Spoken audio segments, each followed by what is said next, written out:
Okay, so we're getting warm and closer to our keynote speaker, but before we get there, I would like to introduce someone very special to the group of 78. Her name is Susan Tanner.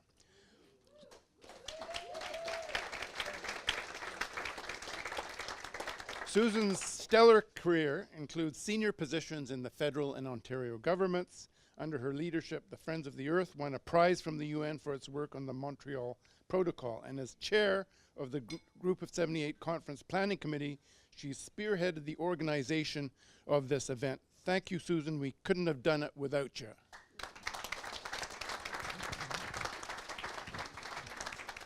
Hi, everybody. I'm sorry for the delays we've had. I guess that's what they say about all weddings and all events. There's something that goes wrong.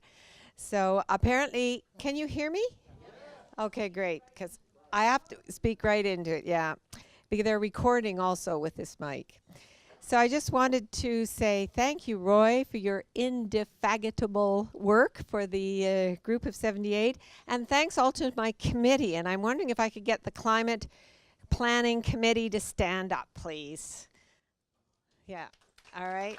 Great committee. Thank you. You will find their bios.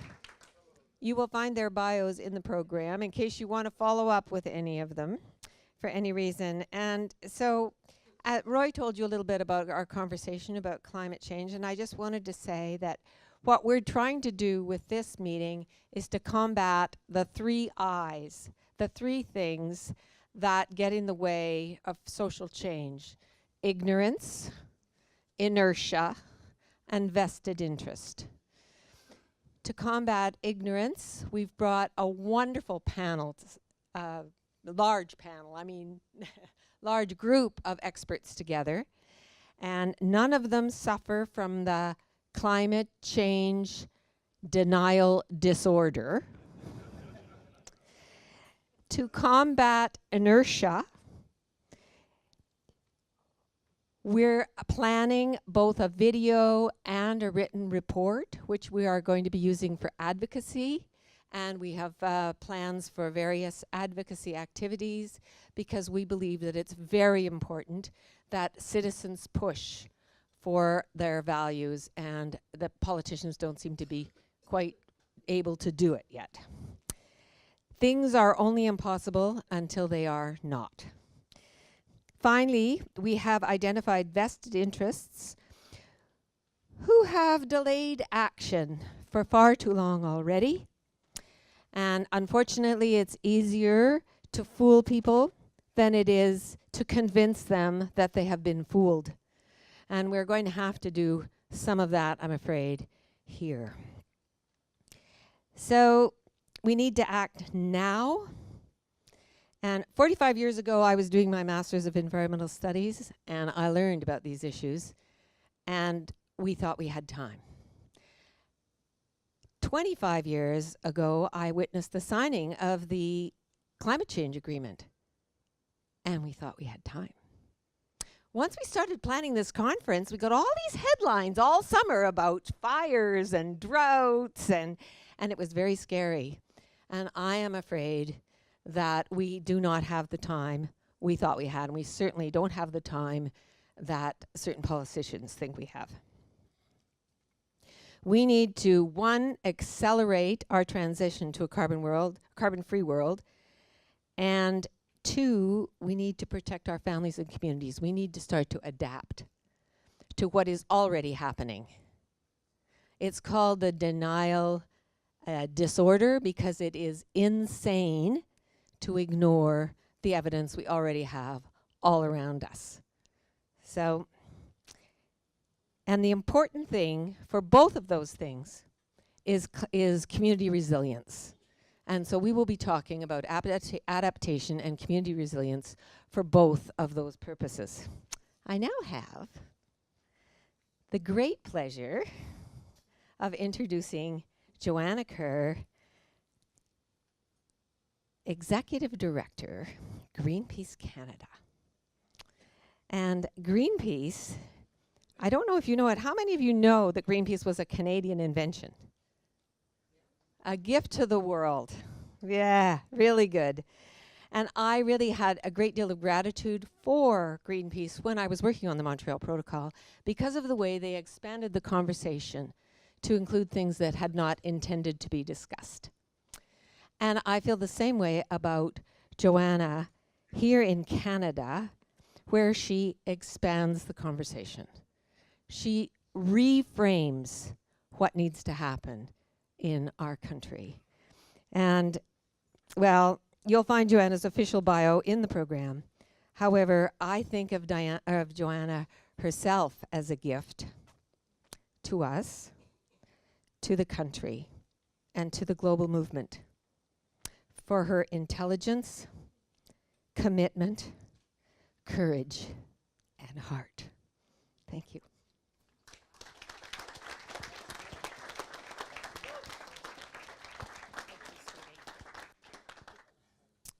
I already feel like there is so much love in this room already. There are so many old friends and old colleagues. Hello.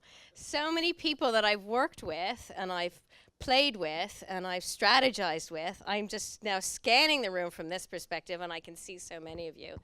And I really hope you didn't come here to just listen to me, but that we are going to change the world together after tonight. It's an honor. Thank you, Roy. Thank you, Susan. And thank you, Group of 78. And thank you, Murray, for your leadership. Can I be like you when I grow up? Can I? God. Well, and I was, we get lots of invitations to come out and talk, and it was so refreshing to come out to be asked to talk about climate change, but not to talk about whether it's real or not, but actually what we're going to do about it. And I want to just take a moment to think about essentially this time last week. This was that moment, or just the aftermath, when 6 tornadoes tore through this region. And it had a pretty profound impact both physically and I think emotionally on the communities and environ, right? So you're a group that more than better understands that we have essentially entered the Anthropocene. This is the era by which humans are now impacting upon the climate, and that the climate conditions are actually not going to be supporting humans. In 2016, global temperature had already hit 1.1 degrees centigrade above pre-industrial levels. The 20-year average is so far 0.85 degrees. So it's probably a good thing then that the Paris Agreement, probably the most important international agreement we have on climate change, has said and committed countries to limit average global temperature to well below 2 degrees and pursue efforts to keep it within 1.5 degrees. But if we are going to stay within 1.5 degrees, so we're already at 0.85, we've already bounced up to 1.1, is it even feasible? Well, Clyde, it's going to be pretty tough. It's going to be pretty tough. At the current rate of burning of fossil fuels, some estimates, and I think this might be debated over the weekend, say that we've got about 3 years of a carbon budget. Other findings from Nature Geoscience, they've put maybe the timeline at 20 years. That's a bit more hopeful, isn't it, Susan? And that's at the current emission rates for a 2 in 3 chance that we will restrict end of century warming below 1.5 degrees. So none of this is easy. None of this is easy. Many have described climate change as a wicked problem, and probably the most wicked problem that humanity has ever faced. And why is that? It's complex, it's multidimensional, it's a symptom, it's a cause, it's unprecedented. There's no central authority. In fact, those seeking to solve it are also those that are causing it. And power doesn't concede anything voluntarily. On top of that, current fixes have potentially negative future options. We will all have to change our consumption behaviors. And to transition, it is going to cost money. The challenge of fundamentally shifting to a new economy and a new way of living, not based on endless consumption, is so large and so complex that it will require not only a government-wide response and governments-wide response, but a society-wide response. And that has to happen with incredible speed. As someone who manages large organizations and does a lot of change management, this is a change management project extraordinaire. And if that doesn't make it wicked enough, all of this needs to happen at a time with profound information overload. 24/7 pundits, channels, Twitter feeds, you name it. And there's so much fake news and polarizing narratives. It's therefore easy for even the most benign leaders to confuse the public about what the problem is, let alone the solution. As I often say, going to bed at night, this is a really, really inconvenient time for fascism. Right?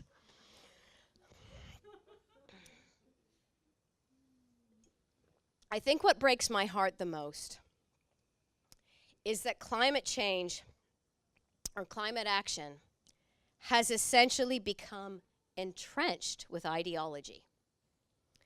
I'm not just talking about right-wing climate deniers. I'm also talking about a political narrative, a so-called progressive consensus that is propped up by mainstream media that we need to balance both the economy and the environment. Morality and science be damned. But the economy and the environment are not equal considerations. There is no planet B.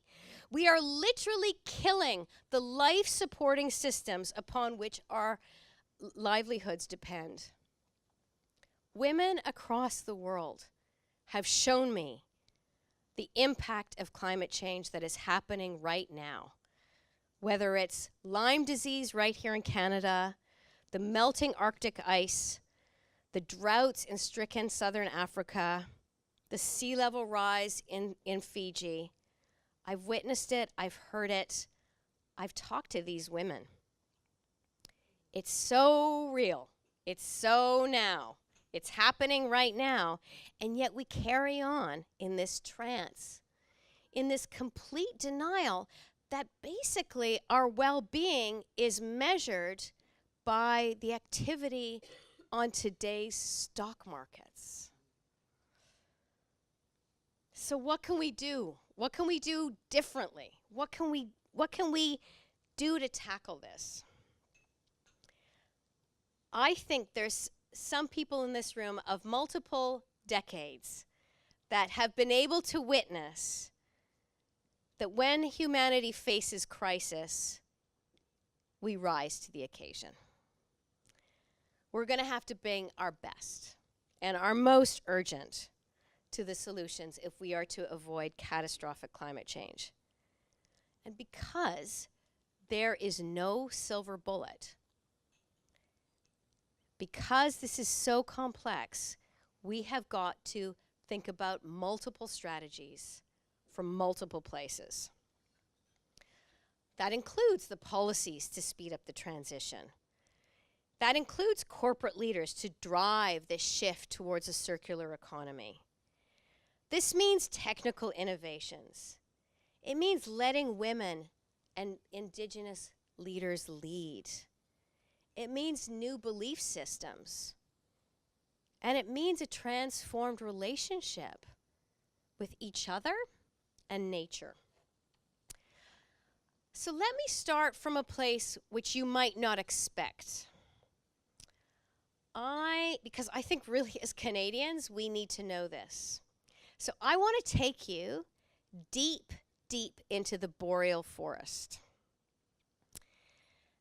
This gorgeous forest goes from coast to coast, and it is home to iconic species, the grizzly bear, the caribou, the wolverine. It is home to billions of beautiful migratory birds. But it is also one of the greatest stores of carbon on the planet.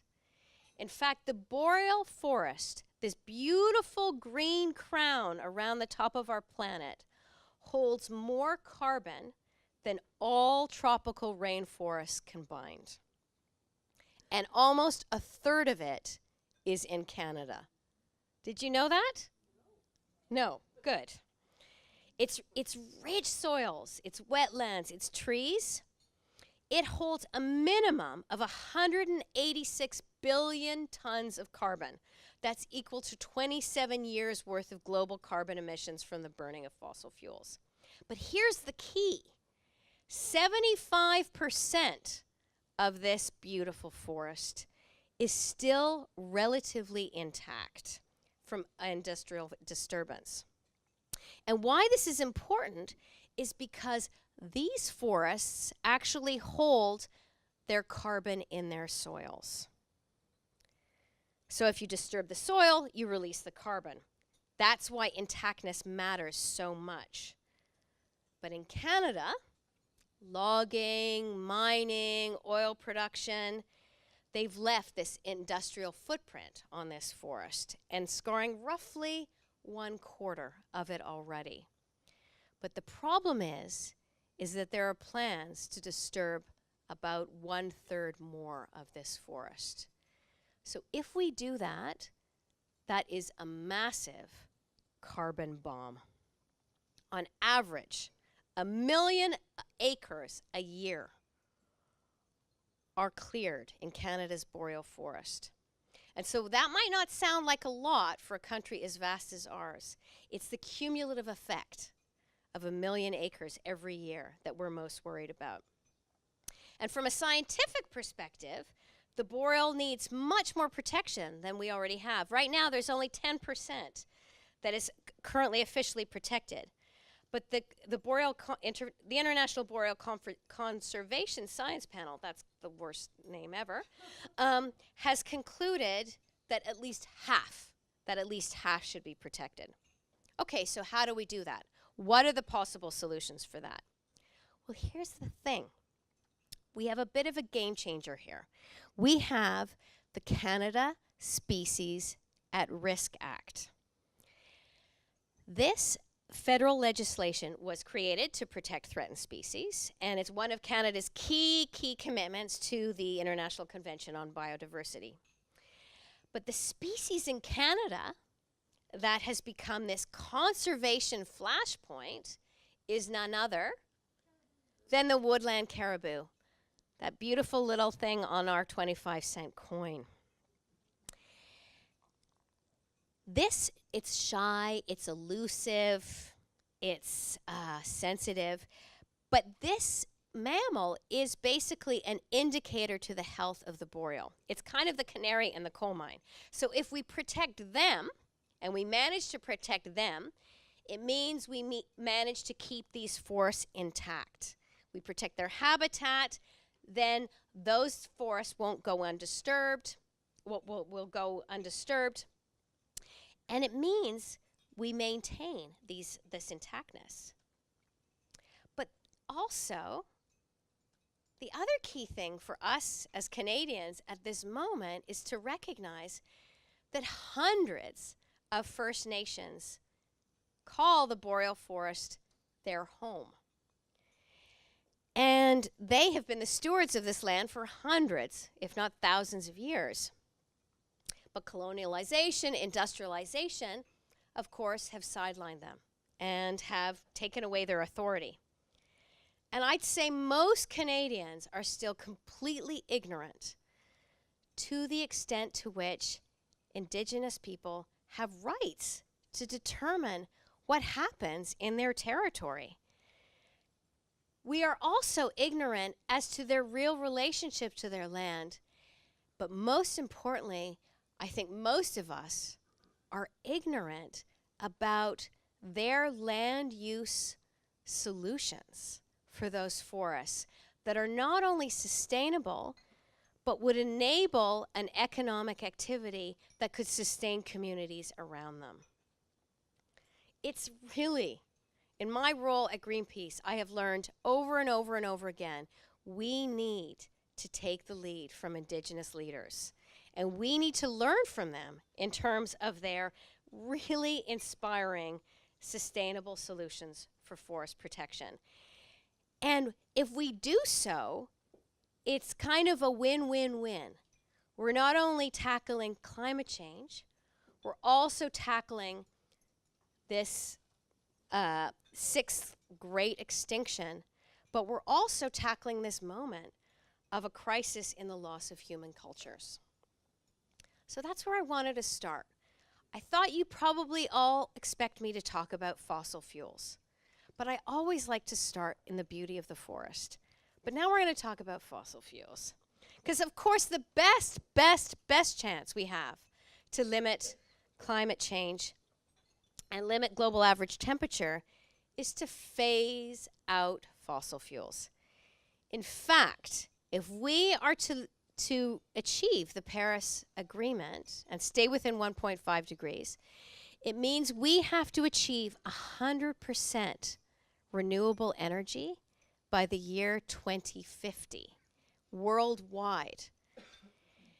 Because that's worldwide, for developed countries, it means we, countries like Canada, actually have to get there sooner.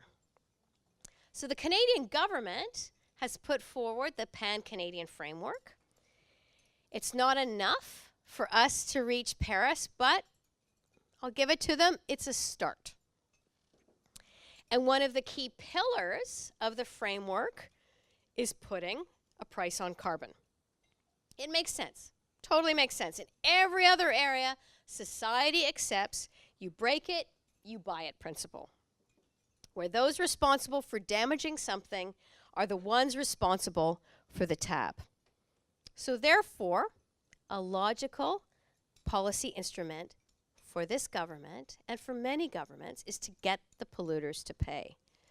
So this federal implementation is now an act.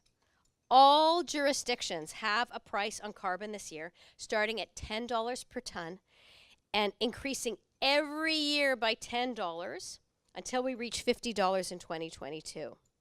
So on January 1st of 2019, just a few months away, all provinces have to meet or beat a $20 price in place. And the feds have built a system that will allow some flexibility and ensure revenue stay in the jurisdiction. And many have said carbon pricing is the fastest, cheapest way to get this transition moving. And guess what? No matter what, this is going to cost money. And we know it's worked in BC. They've taxed gas, fuel, and natural gas already for a decade. They started at $10 per ton, and it is now at $35 per ton. And the Smart Prosperity Institute, according to them, they've said that BC has outperformed the rest of the country on emission reductions, while the BC economy has grown twice as fast. But wow, let's just take a moment to look at the resistance that's happening now. Our good old premier, if you're in Ontario, Doug Ford, he's painted the carbon tax as a cash grab. Greenpeace is suing him, by the way. Saskatchewan has launched a lawsuit. There's reluctance in PEI, New Brunswick.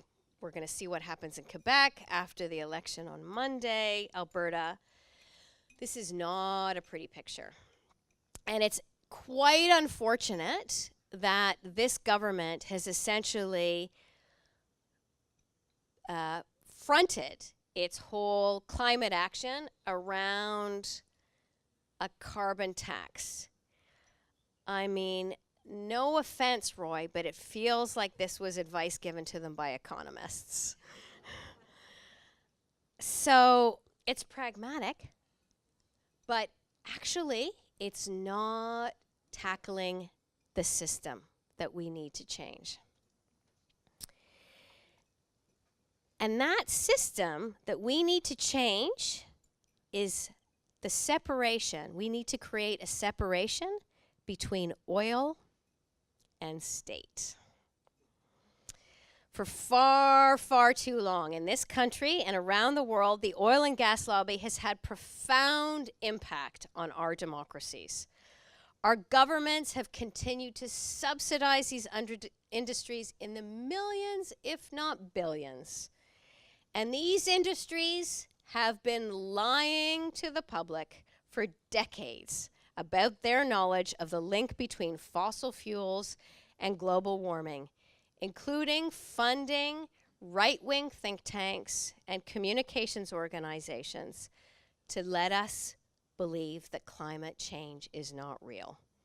If you really, truly want to be depressed, you should read the New York Times expose that came out on August 1st. It's also been turned into a podcast called Losing Earth, the Decade We Almost Stopped Climate Change.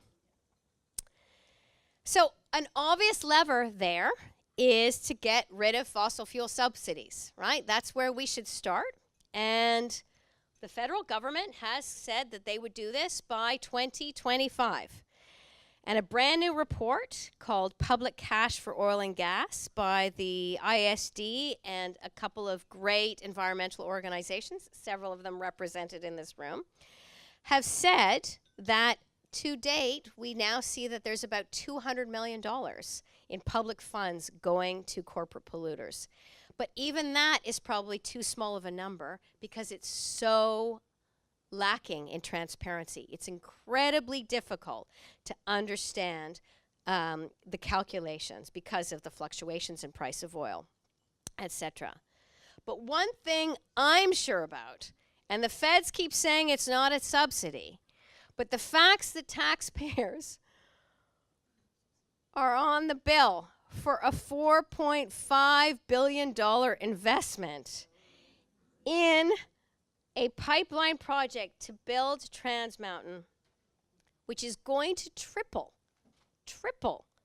the transport capacity from 300,000 barrels of bitumen a day to 890,000. We are subsidizing through our tax dollars the expansion of fossil fuel in this country. So subsidies are one thing, but moreover, given our carbon budget, we can't allow any new oil and gas projects. Trudeau and McKenna are disingenuous in their rhetoric. We can't expand the oil sands and meet Paris. So how can Trans Mountain be built? The government's calculations completely ignore the fact that once bitumen gets to tidewater, it will still be burned, fueling global warming. As for other policy options, well, we haven't talked about phasing out the internal combustion engine, about coal, methane. I actually hope tomorrow you'll have some time to dig deep into some of those really important policy options. But I think for us in this room, in this town, it's really important to acknowledge that there is no shortage of policy solutions. Foundations, think tanks, environmental organizations have built a prolific range of strategic policy options. What we have is a huge gap in demand for these policy solutions. Our leaders whether they be corporate or government, and even some community leaders, don't have a sense of urgency. And why is that? Because most Canadians don't actually believe this is as great a problem as it actually is. So Greenpeace and many environmental organizations have been working with the University of Montreal to analyze the perspectives of Canadians. And so last year, we did a panoramic survey and surveyed thousands of Canadians and asked them what they were most worried about in terms of environmental problems. What did they say? Plastics in the ocean was their greatest worry. Climate change was actually far to the bottom of the list. That's pretty interesting, isn't it? So here's the thing. It's partially to do, Lynn, with the wickedness of the problem. But we've all seen those images of those turtles with the plastic straw stuck up its nose, and we instantly have some sort of empathy. But climate change, it's kind of like, I don't know. What does it look like? It doesn't feel close. It doesn't feel real enough. So here's the thing. Oh, but I should also say those results were highly gendered. Highly gendered, highly gendered. Women are much more fearful of climate change than men. But here's the thing. If we truly want to tackle climate change, we can't do it through incremental change. We actually have to tackle the systems by shifting the power, as I've mentioned above, but we also need to shift mindsets that are holding us back. What's a mindset? A mindset is a shared set of assumptions, ways of thinking, so well established in society that it helps define behavior and attitudes for millions of people. But when these mindsets change, it can have drastic, radical implications. And these societal level mindsets can be changed by a range of different things. It can be a dramatic act. It could be that 6 tornadoes tearing through Ottawa last week could be just the thing to shake up policymakers if they were around. But at other times, the change is slower, such as the acceptance that slavery is intolerable and should be made illegal. But history tells us that once these mindsets change, laws and behaviors begin to change with them. And crucially, the point is, these changes endure for the long term. That's why mindset shifts are so significant for systems change. It's one of the most powerful way to change a system. And if we think about what are the dominant mindsets right now, it's like greed is good. Individualism is best. Nature is simply a source of profit, right? These exist. These are very profound dominant mindsets. So imagine instead that our core mindsets or our belief systems are things like, we are all part of nature and hold a stake in its future. Or self-worth is linked to our relationships and our experiences, not how much stuff we have. Or the economy must work within the environmental limits of the planet.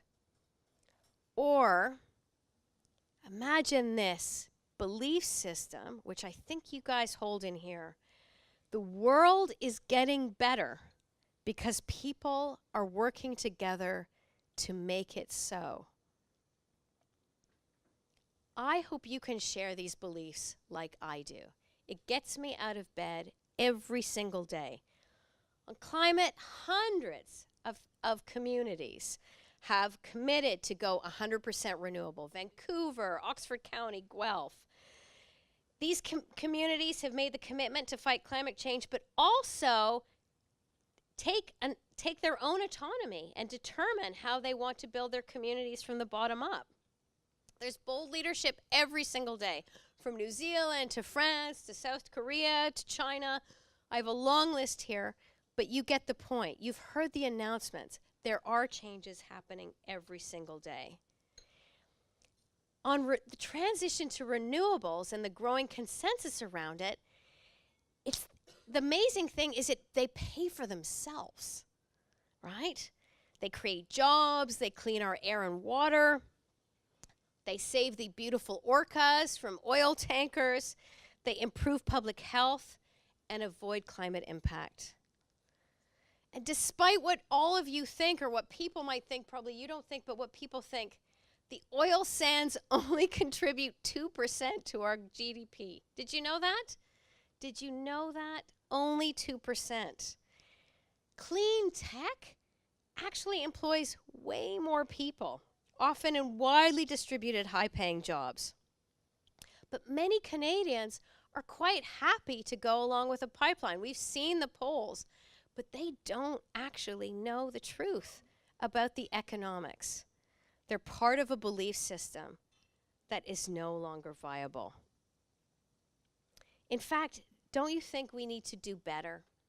I feel Greenpeace needs to do better, the environmental movement needs to do better, economists need to do better to inspire millions of people to figure out how we can connect this story to our families and their well-being. So we have this vision. I have this vision. So imagine these great global forests and oceans are just teeming with life. They're protected and serving as our greatest resource, our greatest hope, and our greatest defense against climate change. Populations of once endangered animals are now multiplying and thriving. Indigenous people and women are showing us the way. Imagine ecological farming over industrial mega farms. Imagine delicious vegetarian meals at every buffet and conference we ever go to. Imagine that we have transport choices that leave our cities free of noise and pollution, that we have energy options that leave oil and coal in the ground and protect incredible areas of biodiversity. Cities that belong to us and nurture our communities. Clean and abundant water available for everyone. Safe, fair, and clean renewable energy. Embracing a future that offers great freedom and ability to power entire nations for years to come. And beautiful green jobs for everyone. That's the future I want now. I want it now. And the future will come. It will come. The systems, though, are distributed. They're nonlinear and they are unpredictable. So let's all be humble, because we actually don't know what the future looks like. Okay, so what does love have to do with it? Because long-term systems change. One that is much more resilient to election swings and politicians overturning key laws and policies requires us to build these new belief systems. Just as we've done around gay rights, around domestic violence, around littering. And that's going to require a lot of passion and a lot of love. We have to weave together a community of optimistic, creative, brave individuals who bond together over the belief that we can make the world and lots of people's lives better because we can. And by doing so, we will squeeze out the politics of fear. You know, in the wonderful words of Bill McKibben, climate leader, who gets asked all the time, as I do, the most important thing an individual can do, don't be an individual. This is our challenge right now. It means we actually have to build political empathy across religions, ideologies, and cultures.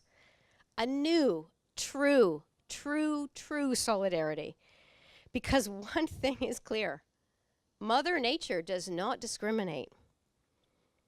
We are all in this together, every single one of us, every political stripe. We are all part of the living universe. We are the forests. Not only are we interdependent as human societies, the fate of Mother Nature is our fate. And that's what makes us so lucky. Here we are, this generation, right now, with more knowledge available to us than any other generation, have the ability to make change at an evolutionary scale. Can you imagine we were born into this moment? Take up the challenge. Let's all rise together. Thank you.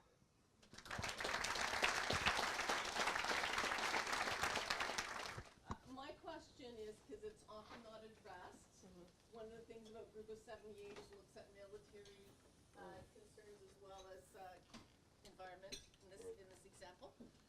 How big a problem is it, military emissions and use of oil in the GHG emissions that I believe aren't even counted, and we're not at Niners, then half of the tar sands oil goes to the U.S. military, and I just think that's a dimension we miss.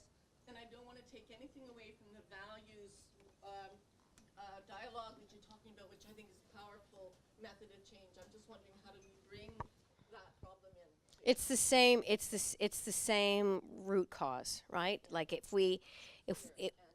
fear, and so if we can actually believe, if we can create a belief system that security is not defined by the strength of our military, but by the amount of peace and clean water and healthy livelihoods that we have around us, we wouldn't need that complex. I mean, this is profound cultural change that humanity actually has to bring about, or we won't exist. So you're absolutely clear to that point.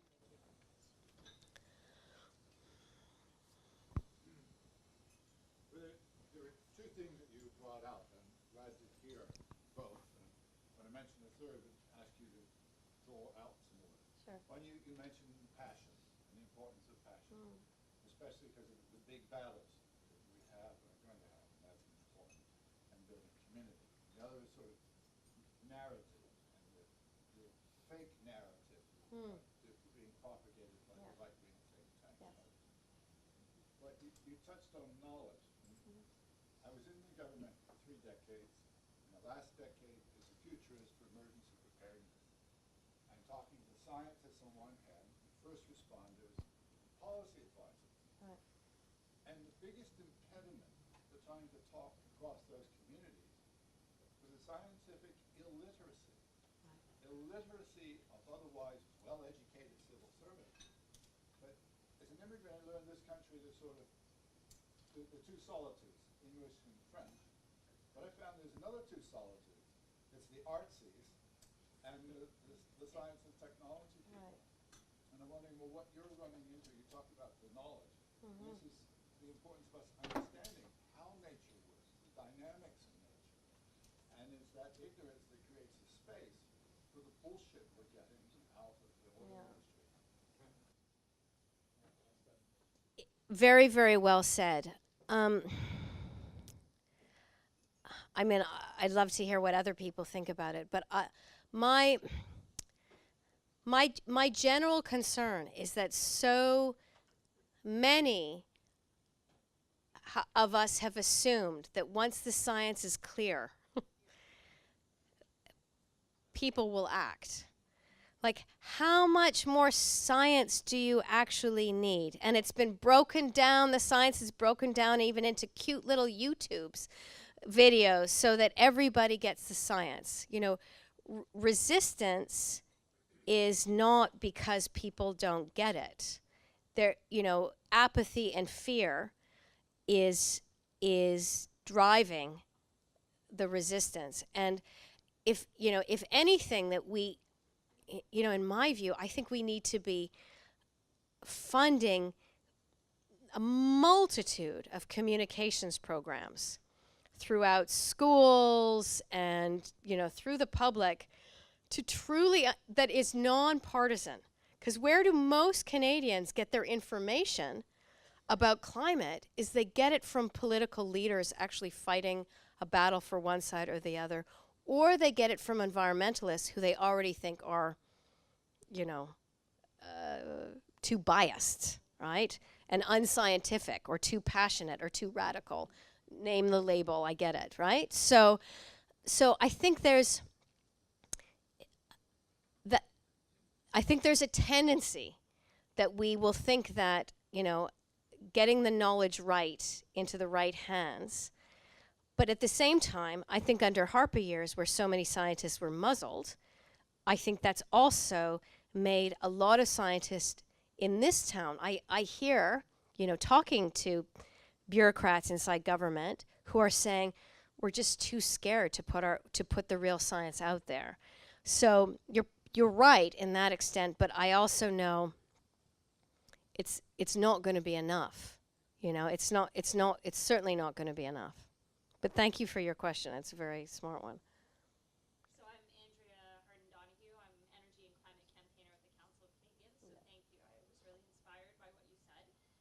Maybe two uncomfortable questions for you, but I really would like to hear you talk about them a little bit more. For the environmental movement at large, I think we struggle with these two things. So you talked about fascism, and I want you to talk a little bit more about that. I agree that there is a rise of fascism right now, and I think and I feel like the environment and climate movement is struggling in this point in time of how do we fit into this? How do we fit into the broader movement? How does this all work? Do we work on the inside and push policy? What does it look like on the streets? How do we work with people who are working on affordable housing or on racism? Or, look at what's going on in the US right now. I'm curious if you can talk a little bit more about that and that dynamic. And I'm wondering if you want to also talk about, and again, I think this is something the environment and climate movement struggle with. I'm seeing a wave of really progressive young people look at running for government. Yay. Which I think is inspiring. And I think I've seen it here, and I've seen it in the US, and I think it's spreading. And I'm hearing more people that are young that I know that are activists saying, you know what, I'm going to run for city government, for provincial government, for federal government. Now that's a difficult spot for a lot of ENGOs who tend to be nonpartisan, or the environment and climate movement who have for a long time have said, we want to stay out of electoral politics, right? But with fascism, with climate change the way it is this shifting? Does this need to shift in order to get us where we need to go? It's a tricky question, I know, but something I've been struggling with. Boy, no holds barred on the tough questions, huh? Okay. Let me get my glass of wine for that one. So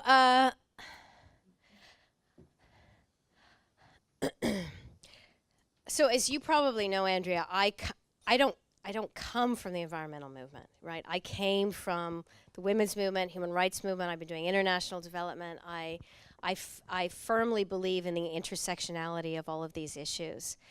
And I am, as a feminist, one of the things I am so afraid of for this planet is, and I think I heard Janice Stein, you all know who she is, one one of Canada's greatest foreign policy experts. She said what she believed one of the greatest threats to global security was unemployed young men. And I actually share that concern as a feminist, that I believe that we have we're not responsible for it. Progressives are not responsible for it. Urban latte sipping elites are not responsible for it. I don't do lattes, but I drink a lovely Kim Crawford Pinot Noir right now. Thank you, Cartier Suites Hotel. We haven't done the job at connecting across ideologies, and we haven't found the way to connect across all of these fears and differences. And I as Greenpeace, we are in many, many movements now around the world. We are saying we are going to align with the gay movement. We are going to align with welcome refugees. We are going to align with the coal workers who are trying to figure out how to transition in Germany. We are going to get ourselves into some of those really uncomfortable conversations so that we can get inside the fear and understand the fear and find a way to find common ground. I mean, in the US, I understand, and it's probably the same in Canada. I haven't seen the same research, but loneliness is a fundamental crisis right now in the US. And so, imagine that we can start building these communities where generations are coming together and where diverse communities are finding solutions together. Those are pathways forward. But it means we actually have to, as progressives, put aside our righteousness. And we are righteous. We are so damn righteous. And so I am on a bit of a mission right now to talk about how we can better listen and love and connect and understand fear. And, my cousins last night, my two great cousins, these guys, they basically admitted to me that they are Trump, not supporters, I guess supporters, in Montreal. It's like, guys, how did that happen? And I just spent the whole evening really trying, and they just feel disillusioned and disenfranchised, and they don't see hope in front of them. So I feel that all of what we need to do is figure out how to build many more hopeful narratives so that people can see themselves in a future that isn't so far away, and they see themselves in it. And for Greenpeace, one of the things that we've done the research about ourselves is that one of the reasons it's been hard to attract more supporters is that people feel intimidated by us. In fact, you even said it. It's like, I couldn't be hanging from a bridge. I could never do that.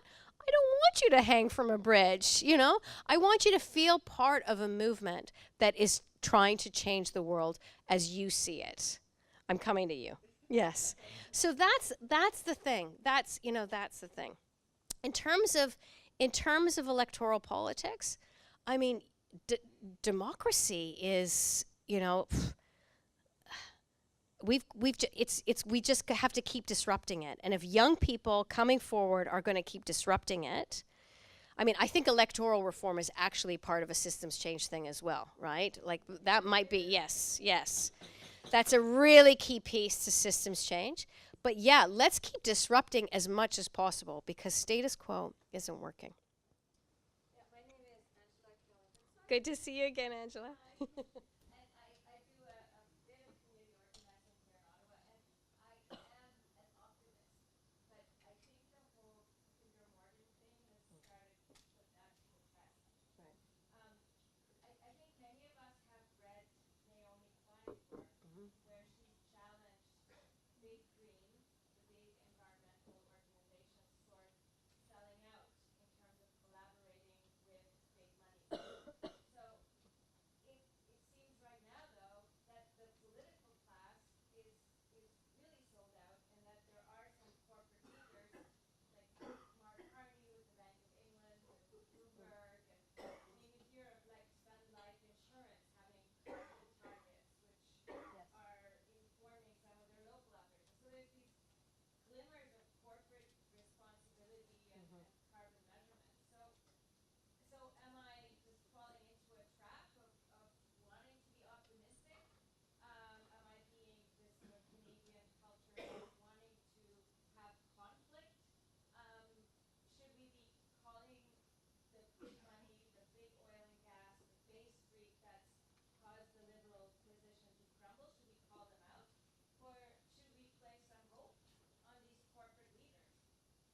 So basically, our strategy around the pipelines is to support Indigenous-led solutions and ground resistance on one hand, and move the investment away from these infrastructure projects on the other.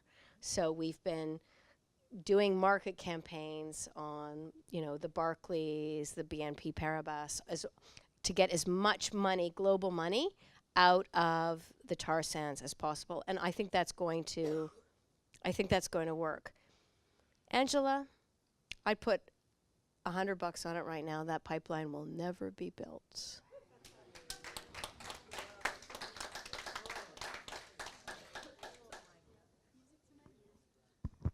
Hello, I'm Paul Beckwith, climatologist. I teach at the University of Ottawa and at Carleton as a sessional, part-time professor.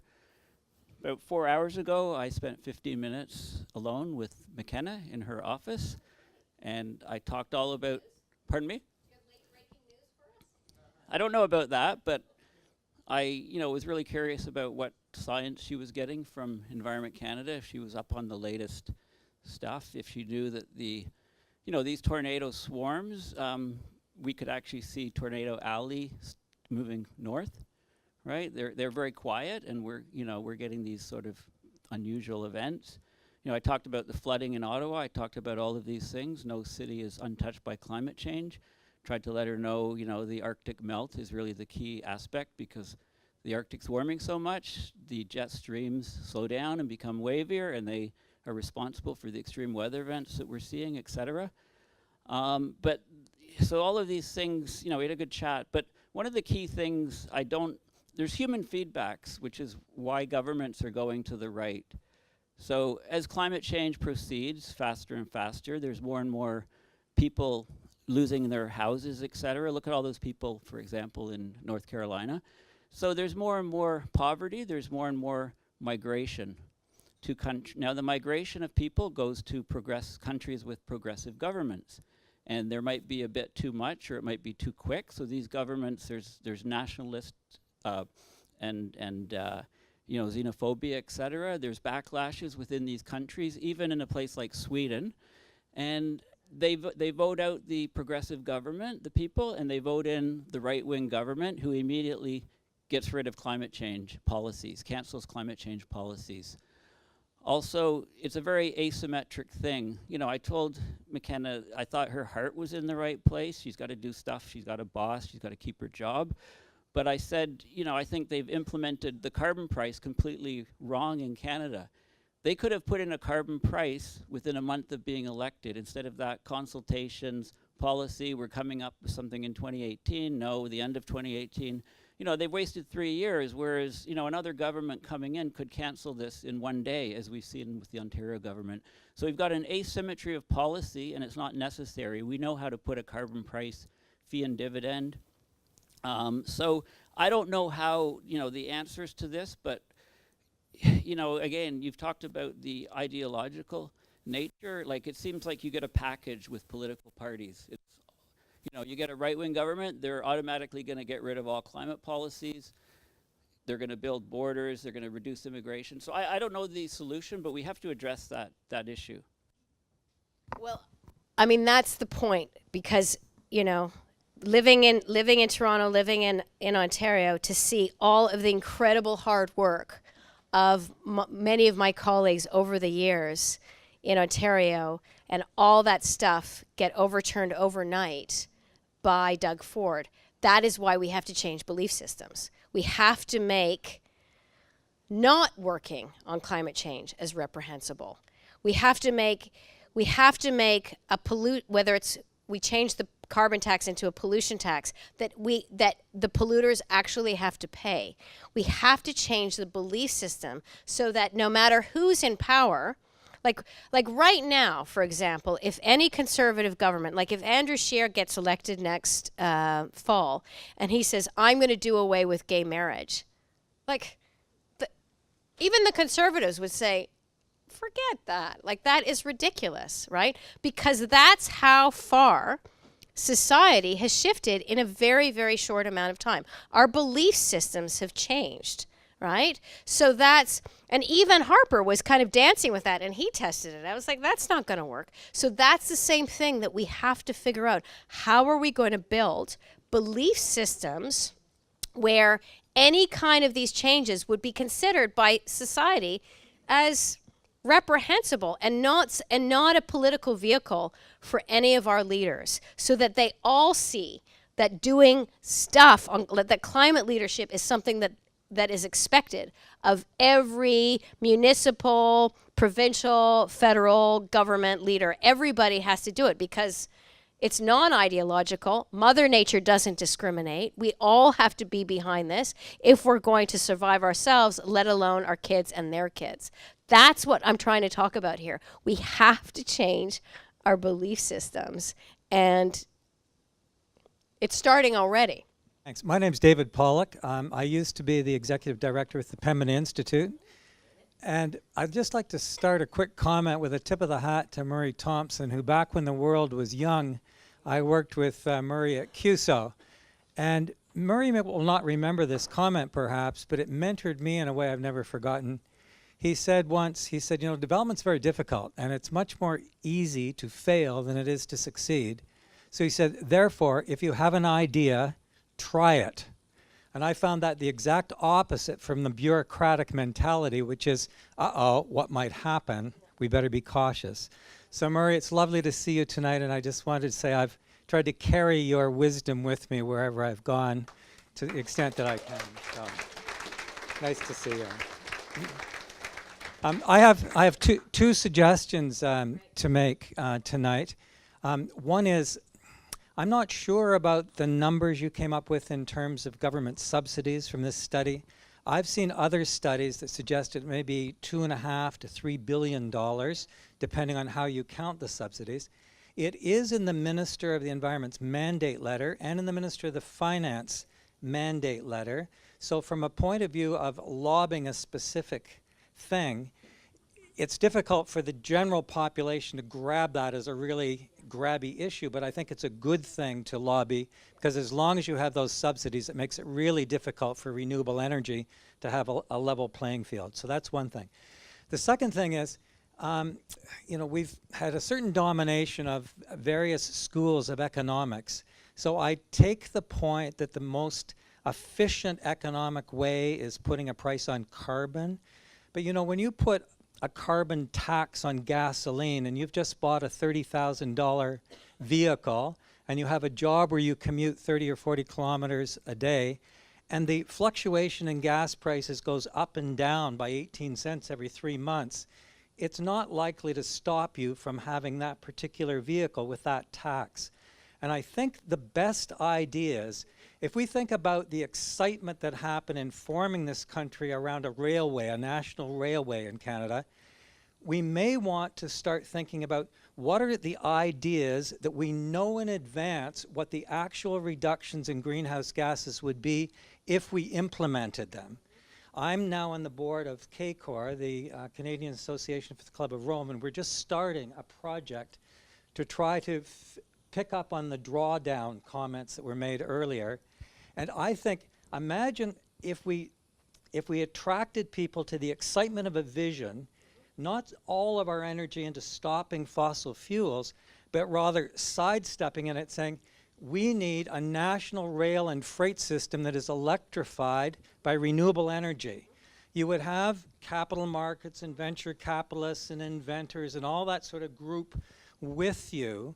So there are 4 or 5 or 6 big policy elements that if we tried to gravitate around different building standards and different forms of heating, and I think electric vehicles for like 80% of our vehicles by certain dates, I think we might rally around some of those positions that, if implemented, we could predict in advance what the greenhouse gas reductions would be.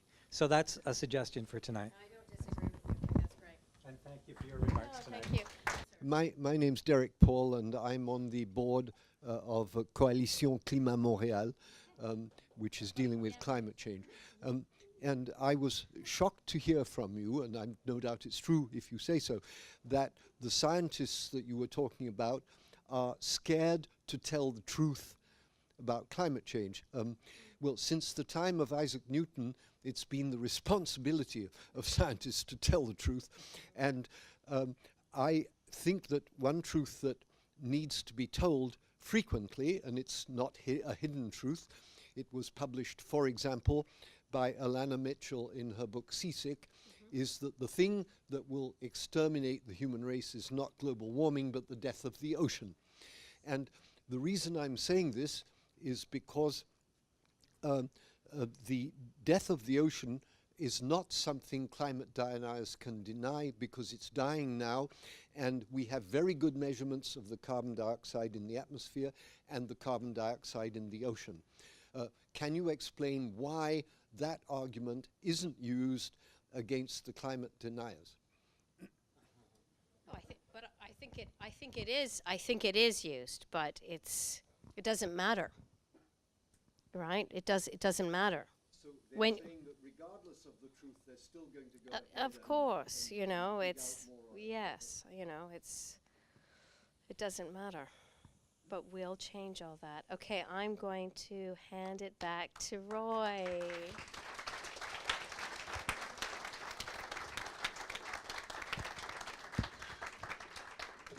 Well, stay, please. It just remains for me to thank you once more, Joanna, and here's My a former boss, Roy Culpepper. for all my faults. Yes. Here's Oh, a little gosh. token of our appreciation you, for the thank you, marvelous presentation. Thank you.